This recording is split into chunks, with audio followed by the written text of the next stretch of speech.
Hey everybody. Number 47 in the Criterion collection is Insomnia from Norway in 1997, making it one of the most recent films we've reviewed so far. Directed by, and I swear I googled this so I could do it, and then I forgot. It Sköldberg. It doesn't look anything like Sköldberg, but it turns out you're supposed to ignore some J's and a K is a Eric Sköldberg is the name of this director.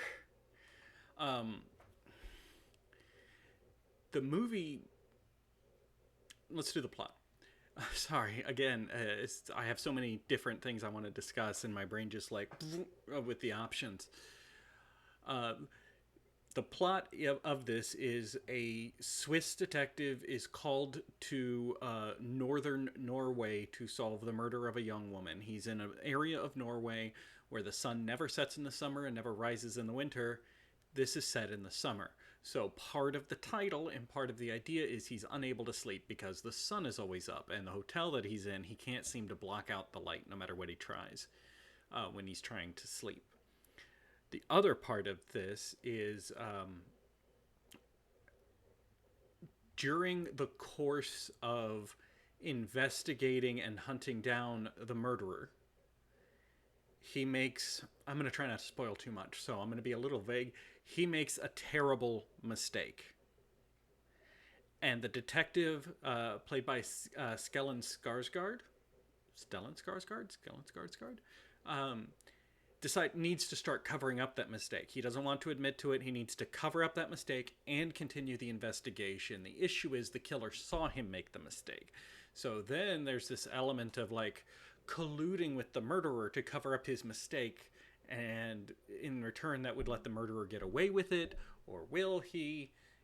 There's a lot of drama, and the performances in this, especially by Skellen Skarsgård, are very good because he's playing a man who is coming apart at the seams, trying to first solve this case, then get away with covering up his mistake, but then does that mean I have to let the killer get away? And God, if I could only get some sleep. It's a very good movie. It's rated 95% on Rotten Tomatoes. It's so good that 5 years later, Christopher Nolan did a remake of this movie. It's the only movie Christopher Nolan has directed that he didn't write himself. That remake starred. Let me get that list actually, because yeah, it stars Al Pacino, Robin Williams, and Hilary Swank.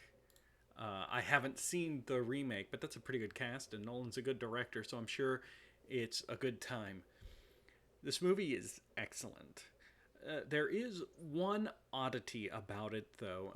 Because the main character is Swiss, but he's in Norway, several characters state that they have a hard time understanding what he's saying. Now, I don't know if that's because he's speaking Swiss or because he has a very bad Norwegian accent, because I'm experiencing all this through subtitles. And if there's one thing that doesn't work when all the characters are in a foreign language and I'm just reading subtitles, it's characters going, I don't understand what you're saying.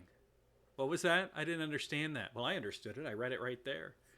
Um, it is a very good crime drama, right?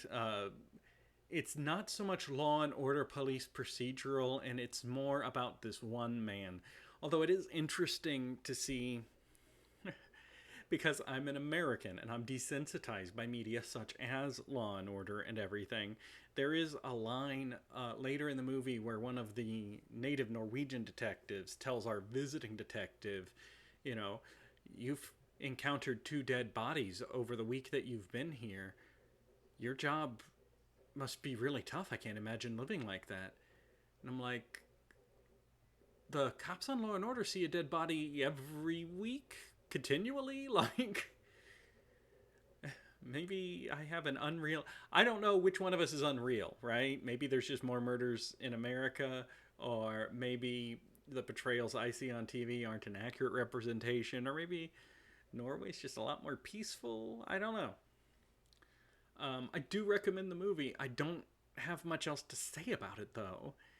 It was a good time, and I can't talk too much about it because part of what made it really good was the surprises that I do not want to spoil for you. So, Next time, number 48, will be Black Orpheus, directed by Marcel Camus. I think it's pronounced Camus, from France in 1959. So I will see you there. As always, thank you for being a part of the Criterion reviews. If you weren't watching this, I don't know that I'd keep making them. I think I'd probably keep watching, though, because this has been kind of a fun experience. And coming up, the next English language movie that we have is one that I love a lot. So I'm looking forward to that. But we have one French film and two Italian films before we get there. So I will see you along the way. Thanks for stopping by.